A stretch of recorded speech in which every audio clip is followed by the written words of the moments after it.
Fab. If you're not expecting to be here, feel free to leave quietly. Hopefully you're here to to be part of this webinar with Craig and I. So I just thought I'd put this on the screen so people can see it, and hopefully they're in the right place. Super stuff. I can also see Alan is with us. Morning, Alan. Good morning, Craig. Yeah, how are you?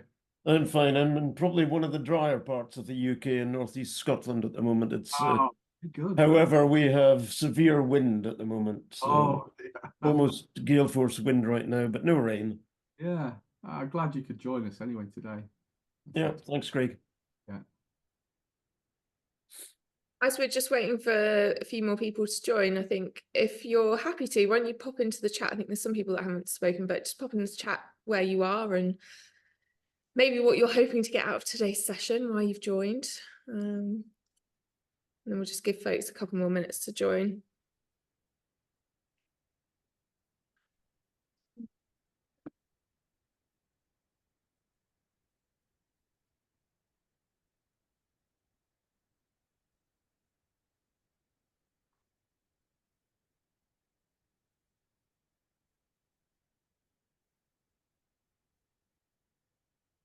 Craig, can you see the chat? Because I'm I can, yeah, and I'm seeing that people are posting right there. I'm posting myself, so I can see that Lisa is coming in from Leicestershire. Nice. And Philip in from Malta. So we were just talking about the wind and the rain. Let's hope that Malta is is somewhat nicer than the weather is here. And Ali, you're coming from Surrey. And Zach, you're living in the same town as my daughter in Reading, Berkshire. And Highly in from Oxfordshire. And as Sam was just saying there before, he's in from beautiful county of Cornwall. And Nicholas, welcome to the session. And you're coming in from Belgium. Yes, I am.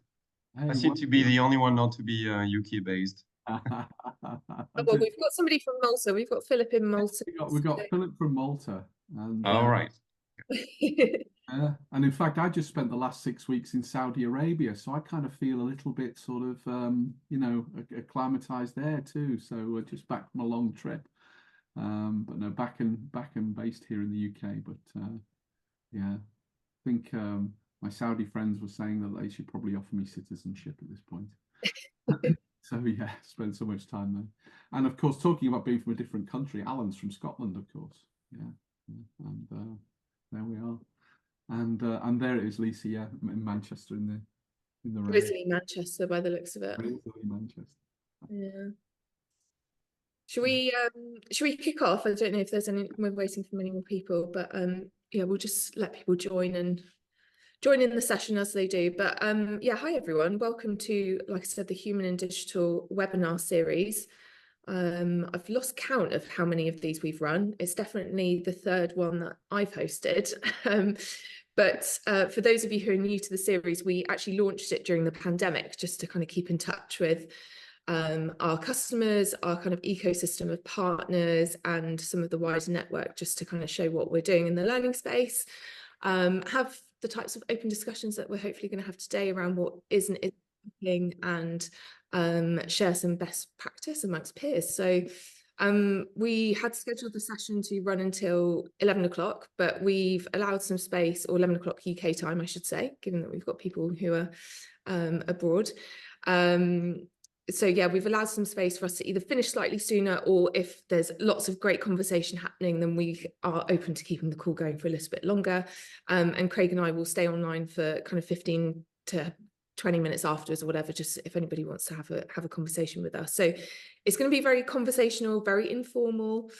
Please don't feel like you have to have your microphone muted unless you've got an Amazon delivery or somebody turning up at the door that you need to go and answer to. But yeah, please feel free to just ask any questions or pop them into the chat. We've got Kylie who's kind of managing the comments and questions in there, and so she'll just go, oi, we got somebody who wants to speak to either Craig or myself, whoever's nattering at the time. So please do pop stuff in there. There are a few familiar faces here, but for those of you who don't know either Craig or I, it's probably sensible for us to do a short introduction. So I'm Yasmin, I'm Yas, or Yas, I prefer Yas really. I think Yasmin makes it sound like I'm in trouble. I've just celebrated my 5-year work anniversary of ProfitAbility. It doesn't feel like it's been that long, but it definitely has. And yeah, my professional background has been in sales and marketing. I worked predominantly in hospitality and digital media before moving into the kind of L&D and training space. But I actually run my own coaching business as well, alongside the commitments that I have internally here. And I guess my core responsibilities as head of business development is to look after our customers. But I also have responsibility for some of the wider kind of business operations and some of our people management stuff that we do. So yeah, I basically just love a good natter. And if you know me, you know that I can't really do anything unless I've had my morning coffee. So, and I've definitely had that this morning, so I'm good to go. So yeah, I'll hand over off to Craig. Craig, do you want to do a short? Certainly, thanks, thanks, Yas. So good morning, everybody. My name's Craig. I know several faces who have joined us today, so very welcome. And my part, I've had describe it as several parts to my career. I had a career in corporate life through to about the year 2000, 99, 2000, where I worked for a whole variety of different companies.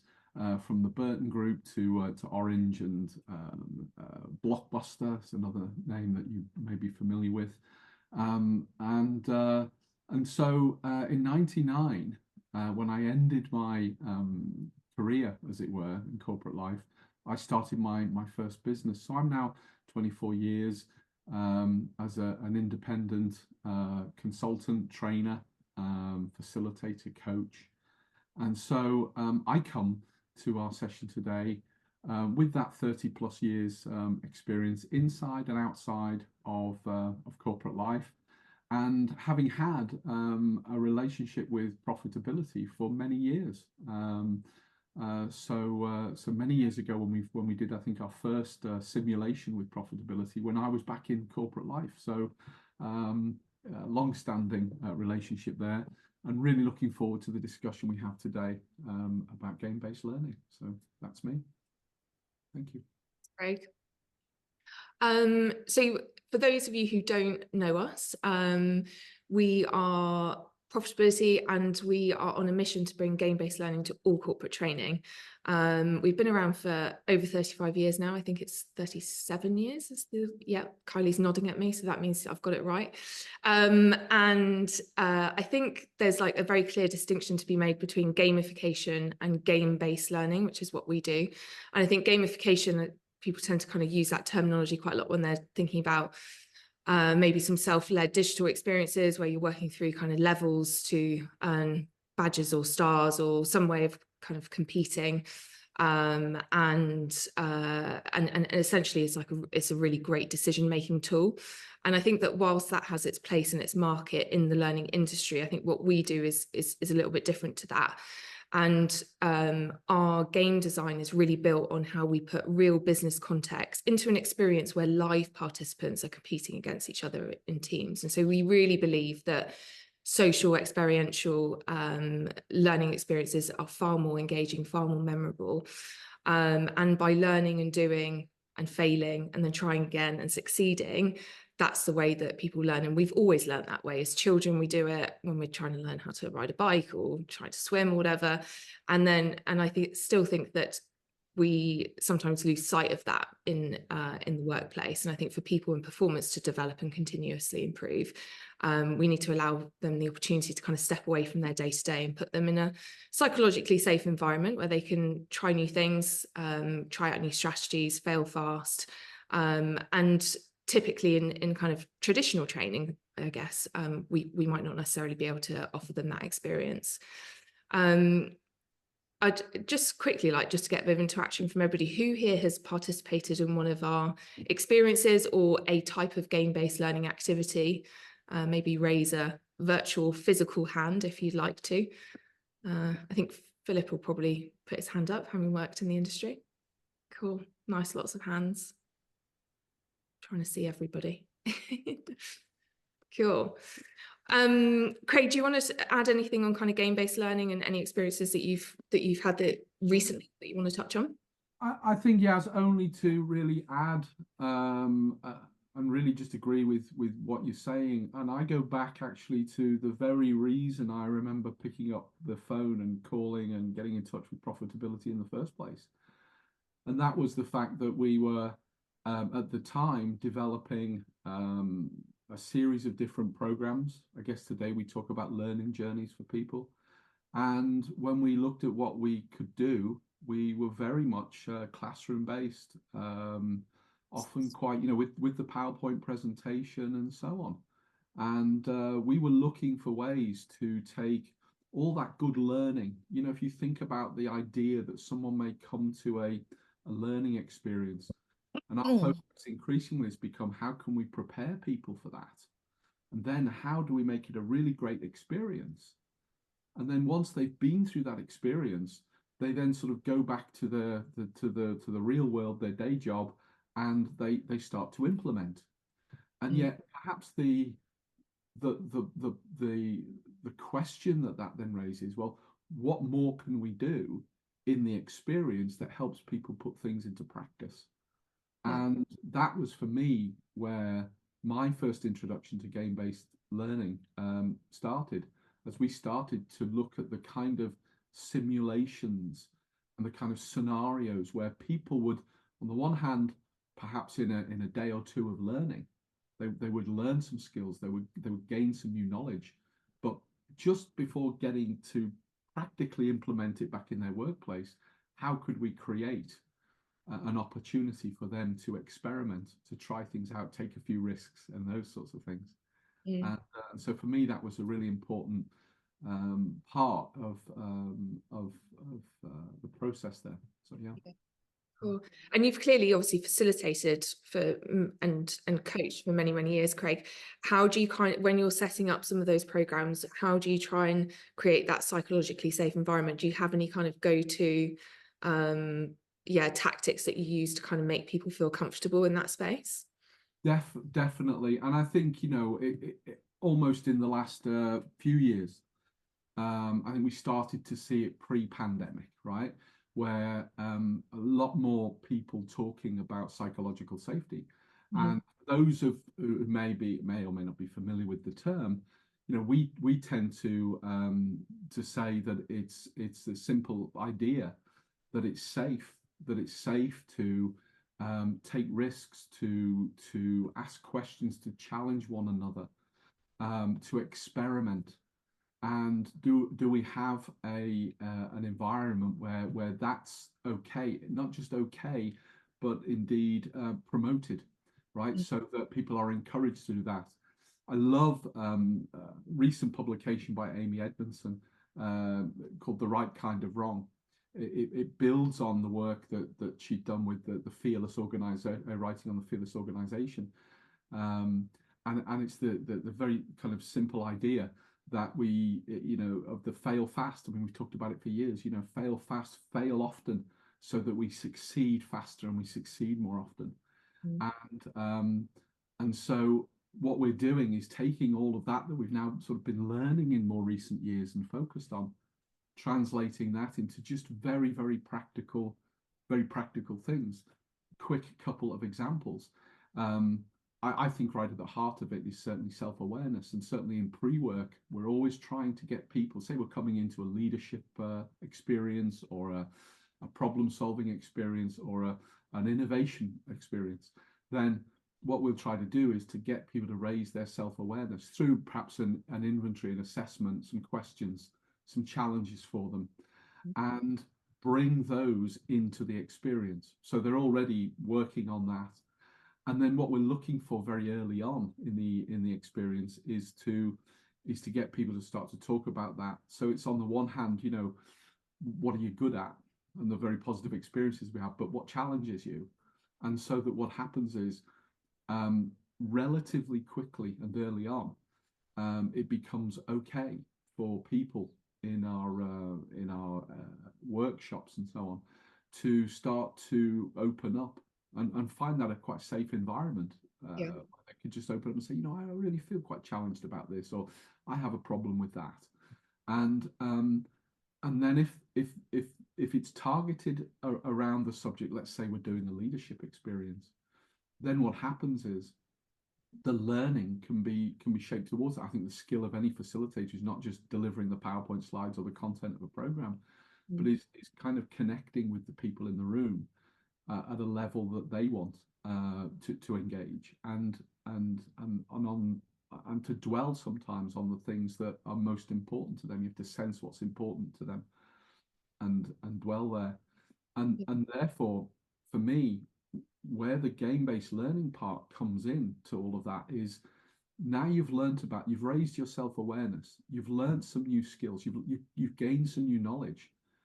But before jumping back into the real world, let's try to put that into practice. And of course, as long as we are operating with very good, high quality feedback, and that people, so they make mistakes, they fail, they have a chance to do that, and they have a chance to repeat that and succeed, right? Yeah. So that they're able to make some of those differentiations. For me, that's really important, and has really enhanced in recent years our ability to deliver things like skills-based training. So yeah. Thanks for that. That's perfect. And I think also that kind of goes alongside what I was going to say about this slide. I think it's not only does that way of learning works, but I think that's why we've been quite successful with a lot of the learning programs that we've collaborated with other suppliers on. So the likes of yourself, Craig, as a partner, some of the partners that you can see on here, like Frank and Covey and Coach Hub. It's knowing that, okay, you have the game experience, but actually the facilitation and the coaching that sits alongside that is just as important, and how you deliver it. And that's maybe not necessarily something that ProfitAbility has like a great infinite resource to be able to do the whole learning program. But certainly if you find the right partners to suit the learning needs or the outcomes that the client is trying to achieve, that you're going to best serve them if you pull in those organizations that have their the real niche and the good quality facilitators that can enable that. Cool. So moving on to the kind of three topics, well, three fairly small topics, I'd say, that we thought we'd tackle today. I think it's been quite evident that the learning functional people leaders in any organization really play quite a pivotal role in a lot of in changing these three spaces. And I think many of the large enterprises that we're working with are kind of striving to create that workplace that reflects the diverse perspectives and the talents of its employees. And I think designing learning programs that kind of celebrate diversity, they enable people to challenge their own biases, their peers' biases, and cultivate that kind of empathetic culture among employees is really critical. And we speak day to day to so many leaders who are kind of prioritizing D&I learning initiatives, because they understand that by focusing on that, they can enable organizations to start unlocking that potential within their workforce, those high potentials that are moving into the leadership space. And ultimately that drives innovation, and we know that then improves financial performance. And then the second topic, which we're kind of going to cover today, and we're not going to do it in any great detail, I think they could each be their own, probably like whole day webinars in themselves, is looking at sustainability. And I think sustainability is such a huge topic, and it's not just an environmental concern anymore. And I think businesses are starting to understand, or have been starting to understand for quite a few years, but are really trying to make some changes recently around how they can play a massive role in driving that change. That you can see in the news, the carbon emissions that are generated from some of the top organizations in the world, they far exceed that of a small country. So they really, really need to be the leaders in this space. And as L&D professionals, or talent managers, people officers, many people either on this call, those that are going to watch this recording back, I think we really have like a unique opportunity to start looking at embedding sustainability principles into training and development programs, into helping our people make responsible decisions, and having really environmentally conscious practices just throughout an organization. So we'll touch on that a little bit later on about how we might do that and how we can support businesses doing that. And then the third, I think the third big topic that we're going to try and tackle a little bit on today is kind of transformation. I think now there are such crazy, rapid technology advancements. I think just before we joined this call, Kylie, Craig and I were having a discussion about the evolution of mobile phones and fax machines, which was quite funny. But yeah, the recent adoption of kind of AI, I think that organizational transformation piece is actually just a constant necessity rather than something that maybe, 20, 30 years ago was just an occasional event, like something new came in, we had time to kind of react to it, respond to it. Now everything just happens so much faster and quicker. And so I think L&D functions, through learning interventions, the acquisition of new skills, helping shift mindsets, all of that cultural transformation piece, that's really like necessary to navigate some of those more complex environments and really start making use of those emerging technologies and opportunities that we've got. So I think to summarize, like what we're trying to look at in today's session is like how learning and development is not just like a support function, and it never has been, and it shouldn't ever be seen like that, but it's more of a strategic partner in looking at these kind of such huge topics. And actually, if we leverage the power of learning to drive that change, we can really set ourselves up to have to enable organizations to have long-term strategic success. And I think Craig, unless you have anything to add, I think I was just going to kick off with a poll and just invite people to kind of give maybe their specific challenges around any or all of these areas. So Kylie, would you mind popping the poll up? Can't see if it will go live. There we are. Nice. Maybe if you could just answer the question, like what are your priorities at the moment this year? What are you thinking about? What's hitting your organizations?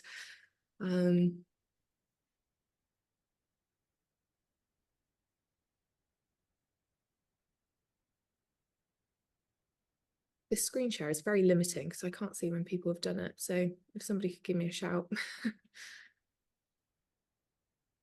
Yeah, all done.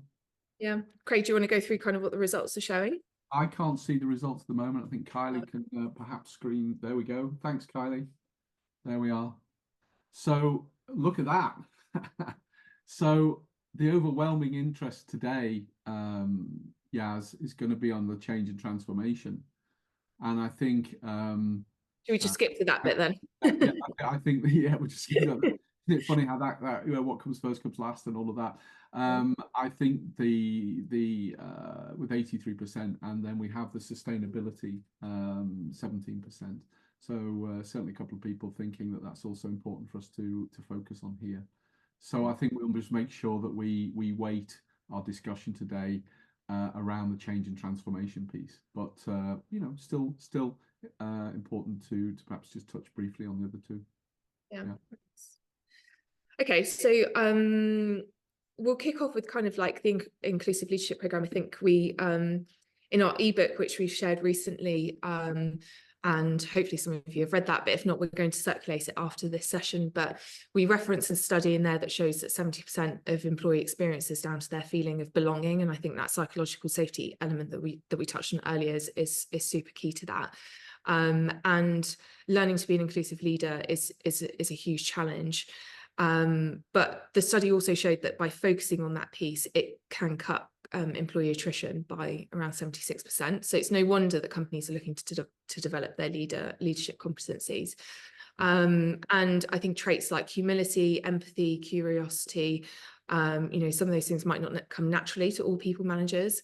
We all know that we have got bad habits, we've got default reactions to stuff, and we aren't maybe necessarily always able to show those traits, but or put it into action. And sometimes we're not even aware of how we might come across to others. So the program that we've been working on recently is this inclusive leadership program that we launched with Schneider Electric. The pilot piece was done with their North American team, and we're just about to kick off their global rollout. I think it starts at the end of April. And this is a program that we've co-designed with our partners at Coach Hub and Franklin Covey. And you can see that it's a 3 to 4 month learning journey, which uses a mix of kind of workshop activities, R simulations, and then one-to-one and group coaching that kind of sit alongside that. But yeah, I just wanted to show this as a way of building that inclusive leadership piece, and just going to open this out to Craig, because I know you've been doing a lot of work in the leadership arena recently, and open the floor to the group if anybody has any questions or comments, and can tell us about their programs. For sure, Yas. And I think what I mean, everyone can see for themselves a really beautifully constructed program on the screen. But I just take an overview for a moment or two. Why would we want to have more inclusive leaders, right? Why would we want leaders to be more inclusive? And we look at some of the subject areas that are tackled here in the program. So the idea of our very strength being not in how we're the same, but actually how we're different. And of course, I know the kickoff point of your 3 points today was about diversity. So very often we hire incredibly talented people into job roles, and then we always run that risk of putting them in a box, right, and saying, well, that's the job you're here to do. And we see how the world is changing, and how the very idea that the challenge for leaders is to get the best out of people, to get the best out of their teams, and hence, as we were discussing earlier, achieving psychological safety so that people will challenge and question and take risks and so on. Also important. Well, if you are not operating as an inclusive leader, that's going to be pretty challenging. So one of the key things here is that if you're going to be an inclusive leader, then increasingly today we talk about emotional intelligence. We talk about what's at the heart of that. Very hard to be inclusive and to really fulfill all the DEI challenges that we have today if, in the first instance, our leaders aren't emotionally intelligent. And that quite simply means being in control of my own emotions and my responses, as Goldman would suggest, as well as influencing the people around me. And so I know that as a foundation to almost all today, the work that we do in leadership is that of working on self-awareness, self-motivation, and so on. And with leaders, that is definitely about their own emotional intelligence. And we see now just the overwhelming body of research that suggests that the importance of emotional intelligence in terms of leadership. We won't run into all of that now, but there's certainly plenty of research out there. So just reference it at this point. And so what happens is from that point of saying, well, we focus on leaders and their emotional intelligence, that's the foundation for then building psychological safety and ultimately producing the results, something everybody here on the session will be interested in, right? How do you get the results that you want? Not just the results you're getting today, but the results you want tomorrow and next week and next year and so on. And so the very idea of growth and development and so on in your business perhaps actually links back to growth and development for ourselves as leaders and as people in our actions and behaviors and so on. So I think that underpinning all of that is the idea that for leaders, developing their emotional intelligence is key. And then what, as you've covered in the program here, addressing some of those key areas like unconscious bias, like an ability to hold a conversation. I know that everybody on this session is really interested in the transformation and change piece. Well, actually, that's precisely what we're talking about here, because the key to really effective transformation and change is from a leadership point of view, is having the skills to be able to do that. So whenever we look at this incredibly high proportion of change initiatives and projects that fail. You know, it's cited at, you know, usually around 70%, high 60s or 70% of failure rate of change work. One of the things that is cited in there is, there are many things, but one of the things is, do we have the skills to be able to make the change?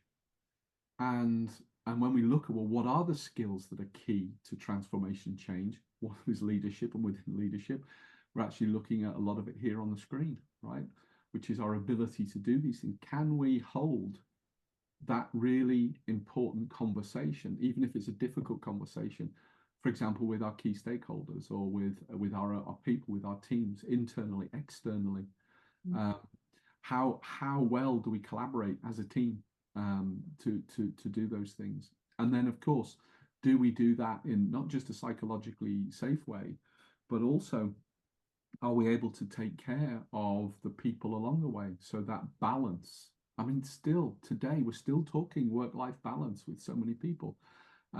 Are we able to really understand what people's needs are, and what's important to them, and to be able to deliver on that kind of well-being agenda as well? So for me, that's kind of really important, and that's the kind of stuff that we're building in today into our leadership interventions, you know, programs, workshops, and journeys. Yeah. Does anybody have any sort of questions, comments? Is there anything in the chat coming up at all, Kylie?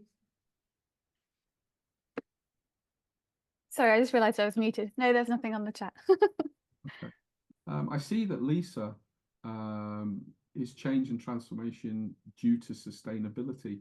Lisa, could I just ask you to elaborate on the question a bit? I'd love to respond to you there. Absolutely. I work in the sustainability space, so sustainability in data. Yeah. And I think the change and transformation agenda is completely linked to the fact that we need to change our businesses to become more sustainable.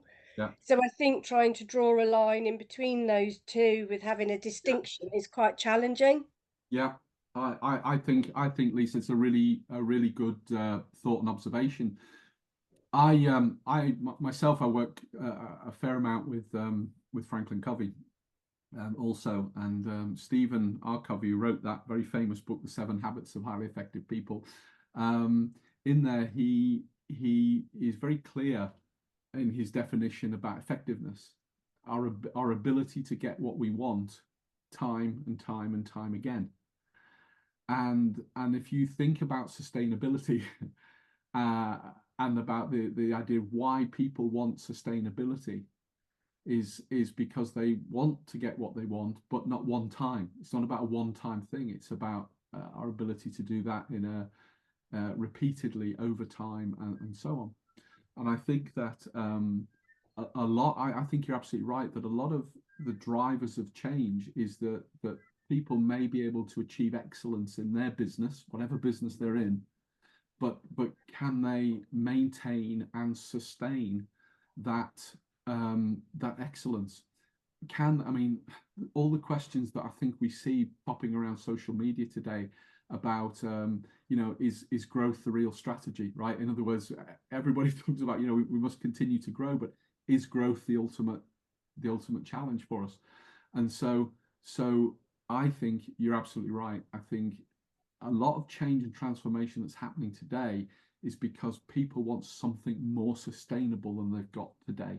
And I partially agree, but Right. there's quite a lot that I disagree with what you said there, because I think about sustainability is not the repetition of sustaining growth.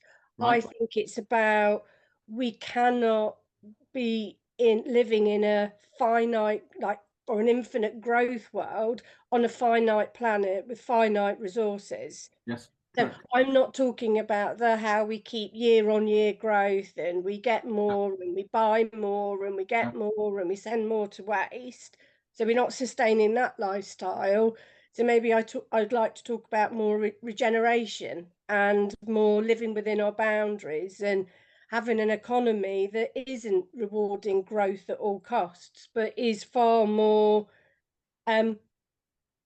I can't remember it's gone out of my head, but that psychological safety of living on the planet. Yes. Are you talking more about like trying to apply circular economy thinking to businesses?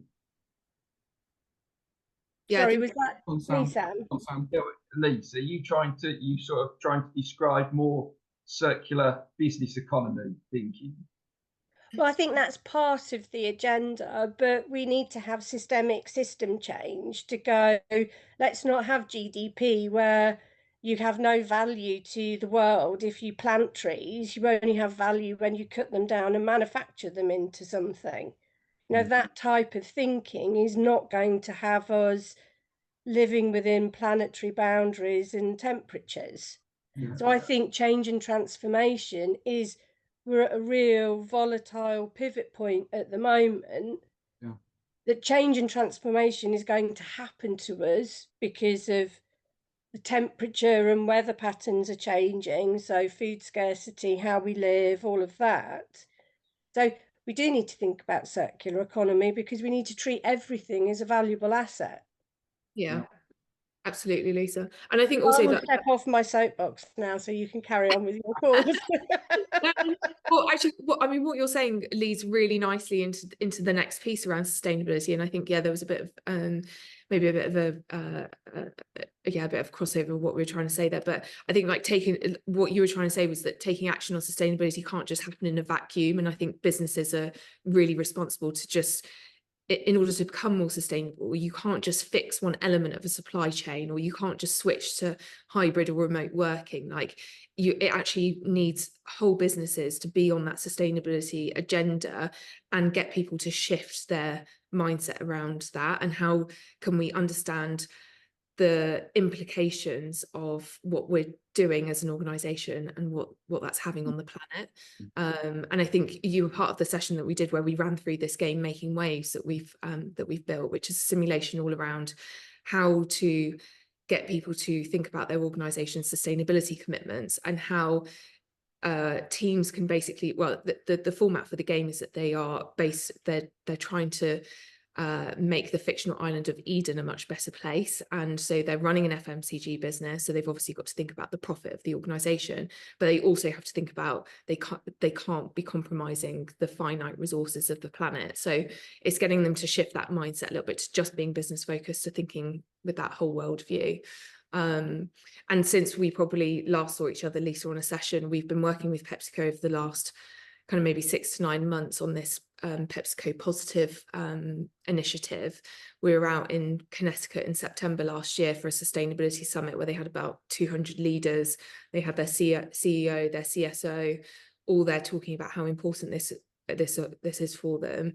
And we then ran a session for them in the Netherlands where they had all their heads of business unit doing it. And then our CEO was out last week in Frankfurt with a group of graduates. So they're really trying to reach all levels of the business to make sure that it's having a real impact. And I would vouch, Yas, that Making Waves course was amazing. I absolutely loved it, and I can't wait to find out more about it and see how it fits in with your, I would say, through the organisation training. I think what I saw was one part of your sustainability course, and I thought it was brilliant. It still stays in my memory. So I will support what you said at the beginning about game-based play. It's the way that you can really interact and engage with the education. So hence why I'm here. It's good. Well, nice to have an advocate on the call. And yeah, it's I think it's, you know, this is such an important and critical piece that's coming through. And I think those that are involved in kind of driving learning initiatives that, you know, focused on talent and development within the organization, like sustainability now just has to make up a piece of that. And I think we are the simulation that we've built, and I think like it's probably a completely biased opinion, but obviously Lisa's just kind of been a bit of a microphone for that as well. As it is an incredible experience, and I think we are seeing now what an impact it's having on some of the organisations that we're working on, and how they're really valuing the fact that by putting people through this experience, it's really having an impact on the rest of the organisation, and it's just growing and growing and going from strength to strength. And that's where we partner up with sustainability experts. We don't claim to be sustainability experts in any way, but we can work with those experts, those SMEs, either within the organisation or externally, like consultants like Lisa's business, on how we can actually use that game-based environment to drive change. So yeah, and I think the one thing, just to respond to Lisa also, is that whenever we get to talk to an organisation about their goals and objectives on sustainability, they have a lot in common, but they're rarely the same, right? They're what they want and why they want it. Yeah, the way they express that and the way they talk about that is often quite unique. Yet if you come back, you stand back from that, actually find they do have a lot in common, even though it's expressed in a very unique way. I'd echo that, Craig, with lots of businesses. Like, I've worked in data for a long time. Every business is unique, but there's commonalities of what needs to be achieved and what needs to be done, but done in their secret sauce kind of mentality. I like it. Yeah, I like the way you said that. But you sort of just have to go, yes, you're so unique. We've never thought of it this way before, and just to help businesses succeed. Precisely. Yeah. Absolutely. Cool. And then sort of moving on to I think thinking differently about transformation. I think a common situation that we've encountered over the years of building these learning programs is that, particularly with organisations that have expanded quickly, or they need to get their teams on the same page to keep transformational track, whether that's any kind of transformational change is huge, and a huge initiative. So I think taking people away from their day-to-day task, putting them through a game-based learning experience can really boost that development of a cohesive culture. And one particular case study that I kind of wanted to draw on here is one of our clients' Compass Group, and I just saw a note from Ali come through that she had to leave today's session, but I was going to try and get her to talk about this in a bit more detail. But Compass Group, they've expanded quite rapidly through numerous acquisitions. They've become quite a diverse and geographically dispersed organisation, and due to that pace of change and growth, there was no kind of common language or framework to describe and manage the business. And their CEO, Richard Cousins, who we started working with back in I think late 90s, early 2000s, who unfortunately has passed away since then, it kind of asked us to work with them on this mapping for value game, which is all around deepening financial understanding, a general awareness of best practice across the business, and they're now starting to think about how we can embody a second kind of map as part of the framework to look at the sustainability element of the business as well. So it's one of those that has again been very successful in a large organization for multiple years, because it gives people line of sight as to how they can affect performance and affect the financial results, which at the end of the day, most of these corporate businesses, that is going to be their ultimate goal, like Craig touched on. I think you can see on the side here, this is a very clear kind of strategy, goal and strategic focus for the business, and they know that they're enablers.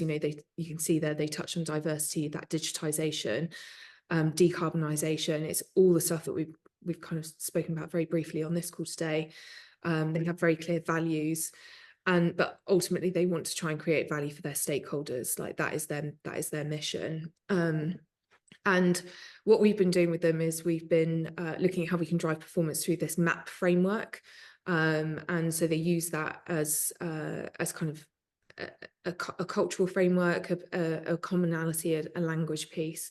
And just thought it'd be useful to kind of share with you guys today some of the information on that. And I was rather hoping that Ali would stay on the call and give it from her perspective, but unfortunately she's had to duck out. But yeah, this was the biggest part of the poll that came through around transformation. So just kind of open it out to Craig and the rest of you guys. Is there anything that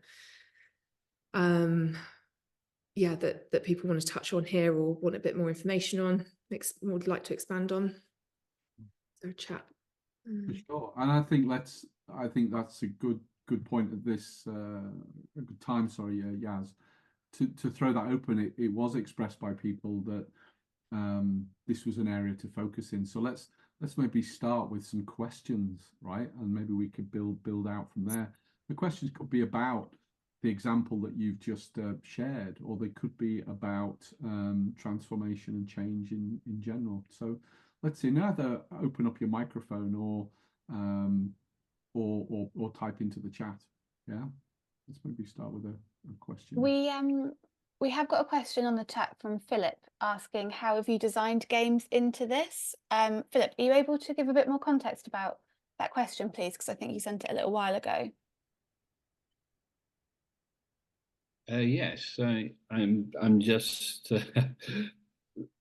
picking up. I mean, the title is game-based learning, and from the slide where you showed the transformation, it wasn't immediately obvious where the game-based learning fits in. In terms of thinking about the Compass Group case study specifically, Philip? I'm thinking about, well, actually specifically designing a game. Yeah. Go on, Craig, you look like you said. At which point do you do it? Where does it come in? How much time does it take to design that? To what extent are you using artificial intelligence to help design it?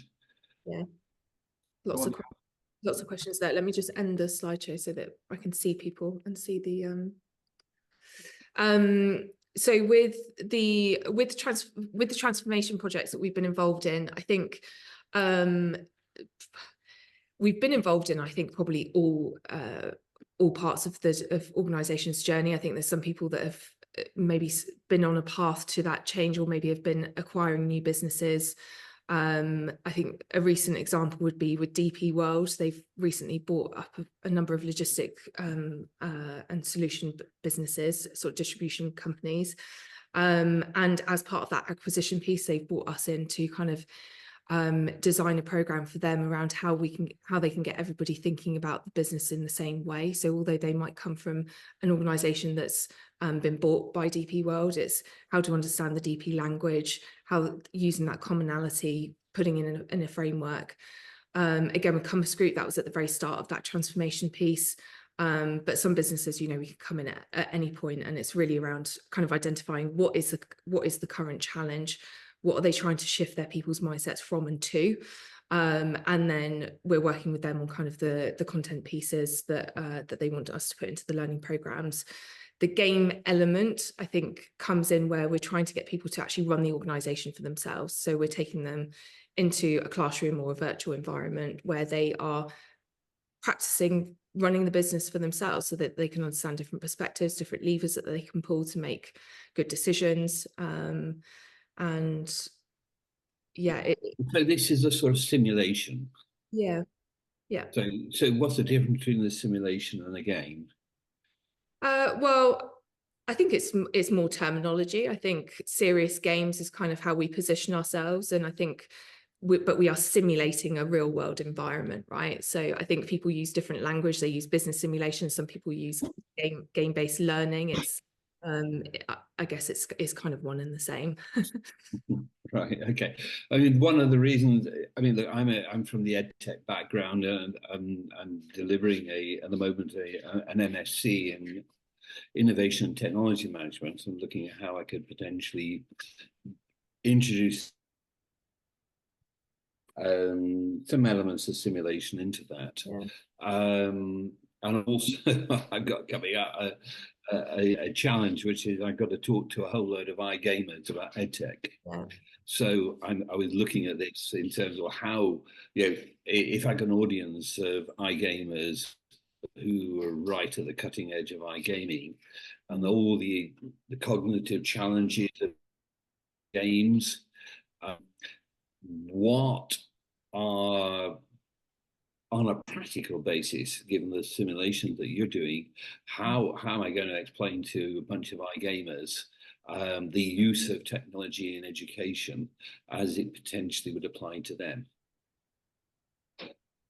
Maybe, Yas, I could share an example with Philip. Mm-hmm. Yeah. So, you know, Philip, one of the things, this thing, I think you've hit a very interesting and a very common kind of question: simulation versus game-based learning versus. So here's a thought. I think in terms of over the years having gone through many simulations, what I found is that those simulations aren't always game-based, right? They simulate something. In other words, Exactly, yes. create that kind of false environment. You know, it gets close to being real, but in one sense it's not a competition. There's no competitive element to it. And I think that one of the things that we did with ProfitAbility some years ago, and right through to the present day, is that what we said was that in the particular case of a retail business, we have a competitive marketplace. So the first thing we wanted to establish in designing the game was, where's the game? Who's the game with? In other words, you could set up a game where teams compete against each other. So you could have it in that dimension. So you could say, well, here we have a number of teams that are going to play against each other, and in one sense, therefore, you would have a winner in the room or something. The alternative is actually where the next level, if you like, of complexity is to say, well, yes, we've got 3 to 5 teams in the room competing, but for what? And in the case of this, we said, well, it's in a marketplace for customers, right? So we brought in, what ProfitAbility did was brought in that additional dimension. In other words, they are making a bid into the marketplace for sales, a number of customers. And therefore, what was happening was they weren't just competing against each other, which reflected, and this was the key point for me, was this reflects the real nature of the organization, which is, in organizational life, we compete for resources. So what we wanted to do was to reflect not only the fact that we compete for resources inside the organization, but actually we're competing with the competition for customers in the marketplace. So what ProfitAbility very smartly did was then, with the team of designers that they had, was to create that simulation based around that marketplace and the competing for resources internally, because that would reflect truly how people from different departments, different areas in the organization would work in the real world. So in other words, the simulation got closer to reality by introducing the game-based part of it, and being very clear about who we were competing with for those resources. I think that's my example of simulation versus game-based, and you know, it's the smart design that helped us deliver something that's very successful. But I mean, there are so many factors coming into play here. It's incredibly complex. Oh yeah. And that's why I'm asking the question about artificial intelligence and using large language models. Yeah. That must be totally revolutionizing everything you're doing. Yeah, absolutely. I think when prior to sort of the adoption of AI internally, we were maybe taking up to 9 months, sometimes a year, if not longer, on some of the creation of some of the learning programs that we were designing. And I think when we prototyped Making Waves, the team built that using AI within, I think, 2 weeks. So it has absolutely completely revolutionized the way that we're doing things now. And even to the point where I was speaking to our head of development, Jamie, who should probably run our next webinar on how we've been doing it. But he's built a version of one of the language models to actually enable our facilitators to be able to deliver our programs. So he's fed the model all of the information about the game, the structure, the algorithms, the competitive market, and it's now churning out the facilitator guides to enable people to be able to deliver the products as well as the creation of them. So yeah, as a business, we are at the very start of kind of leveraging some of those AI tools that we have available to us. I mean, we're not a heavily tech-based business, but yeah, becoming more so, I would say. Right. Could I ask, are you just using Genesis or ChatGPT-4, or are you using specific agents? For content, do you mean, or for the gaming simulation design? We do that all. Yeah. So we have a development and design team here in-house that build all of the games. Yeah. No, I'm just wondering what they're actually using. A mixture of sources, to be honest. So they use AI. We have software developers who build some of the web-based platforms that we deliver on, and design them through there. A lot of our low-code kind of prototypes are just built in simple Google Sheets or Excel format before they move into full game design. But I can definitely share some more information with you. I'd be just curious. Yes, please. Yeah, it'd probably be a whole conversation in itself, Philip. Yeah. Lisa, you had your hand up. Sorry, I didn't see that. It's a bit of a response to Philip, is don't see AI as the fact that something's got excellence, just see it as the fact that it's burning through energy that's probably not necessary when you consider the hallucinations that ChatGPT-4 can give you. So there needs to be a balance. And I think I'd start to want to ask, what is the carbon footprint of these gaming solutions and platforms? Because I think if you're going to go for the market of sustainability, you should have clarity around what it's costing to build and deliver. Yeah. Yeah, absolutely. It's something that we're very, very aware of. I think you can't be, training organizations in this stuff and not living by that value yourself. So our own internal ESG agenda is very much at the forefront of the discussions within our business. And I think there's a balancing act between leveraging some of these AI tools and actually knowing that we were doing it fine beforehand, and how much do we actually really need to be using. Yeah, absolutely, Lisa. Would only echo the same message to the rest of the group, to myself. But if you think about a ChatGPT query, it uses a bottle of water to cool the servers, and there's about 20 times the energy use of a single Google search. So let's think about AI of, it's not a shiny new thing, it's actually going to get us to a super hot planet quicker than we need to be. Yeah. Well, I would dispute that. Good. Sorry, I need to drop, but it's been really lovely to catch up with everybody and articulate some of my opinions around sustainability. So great session. Thank you.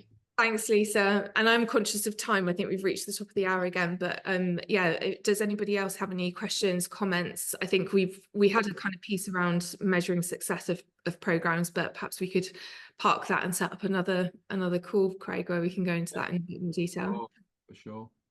But yeah, just any other questions that people have. Very happy. As you said, Yasmin, at the start, we can be here for a few extra minutes. If people need to jump, that's great. But if anybody has additional questions, happy to respond to them. No. All good. Well, thanks so much for your time, everyone. Really nice to meet you all. And Philip, I think we've captured your email address. If not, I'll be in touch on LinkedIn or something and send you across some. Maybe we can have a quick call and catch up. That'd be great. Please, yes. Thank you very much. That would be really helpful. Right. Okay. All right. Well, enjoy the rest of your day, everyone. Thanks so much for joining. Bye now. Bye-bye, everybody. Bye-bye.